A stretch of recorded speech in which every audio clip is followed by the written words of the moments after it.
Hello friends, Bigg Boss season 8లో ఈ వారం చూస్తే 6 మెంబర్స్ నామినేషన్లోకి అయితే వచ్చేసారు. 6 మెంబర్స్లో కూడా సర్వే పోల్స్లో చూస్తే మాత్రం ఎప్పటికప్పుడు మనకి చేంజెస్ అయితే కనిపిస్తున్నాయి. దీన్ని బట్టి ఎలిమినేషన్ ఎవరు, అలానే ఎవరెవరు అసలు ఏ ప్లేసెస్లో ఉన్నారో తెలుసుకోవడానికి మాత్రం ఈ పోల్స్ అయితే మనం అబ్జర్వ్ చేస్తూనే ఉండాలి ప్రతిసారి కూడా. లేకపోతే మాత్రం ఎవరైనా సరే ఎలిమినేషన్ అయ్యే ఛాన్సెస్, డేంజర్లోకి వచ్చే ఛాన్సెస్ కూడా కనిపిస్తున్నాయి. అది కూడా మొత్తం మీద వైల్డ్ కార్డ్ ఎంట్రీస్ అయితే వచ్చేసారు. ఇప్పుడు చూస్తే మాత్రం మనకి నామినేషన్ ప్రాసెస్ అనేది లైవ్లో అయితే కంప్లీట్ అయిపోయింది అనమాట. అది కూడా చూస్తే 1 అవర్ ఎపిసోడ్లో ఈ రోజు కూడా కంటిన్యూ అవుతుంది. ఇక అది అయిపోయిన వెంటనే ఓటింగ్ అయితే స్టార్ట్ అయిపోతే మీరు ఎవరికి వేస్తున్నారు ఓటింగ్, అలానే వైల్డ్ కార్డ్లో వచ్చిన వాళ్ళలో మీ ఫేవరెట్ ఎవరో కామెంట్ అయితే చేయండి. ఇక ఓటింగ్లో చూస్తే గంగ ఉంది ఇక్కడ 22% ఓటింగ్ అయితే టాప్లో అయితే ఆమె అయితే కనిపిస్తుంది అనమాట. ఇక నెక్స్ట్ చూస్తే మెహబూబ్ ఉన్నాడు ఇక్కడ 90% ఓటింగ్ అయితే వస్తుంది, తనకి మంచి ఓటింగే వస్తుంది.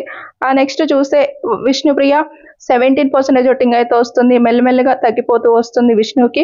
ఆ నెక్స్ట్ చూస్తే యష్మి ఉంది ఇక్కడ 17% ఓటింగ్ వస్తుంది. ఆ నెక్స్ట్ ప్లేస్ లో చూస్తే పృథ్వీరాజు డేంజర్ పొజిషన్ కొంచెం కనిపిస్తున్నాడు 14% ఓటింగ్. ఆ నెక్స్ట్ ఫుల్ డేంజర్ లో సీత కనిపిస్తుంది 9% ఓటింగ్ అనమాట.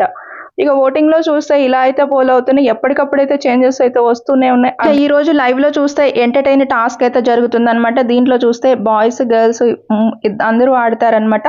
దీంట్లో చూస్తే అందరూ అయితే ప్లే చేస్తారు. దీంట్లో కూడా అది కూడా బిగ్ బాస్ ని అయితే నవ్వించాల్సి ఉంటుంది. దీంట్లో రోహిణి అలానే ఇంకా అవినాష్ వీళ్ళిద్దరైతే ఫుల్ ఎంటర్టైన్ చేసినట్టయితే తెలుస్తుంది.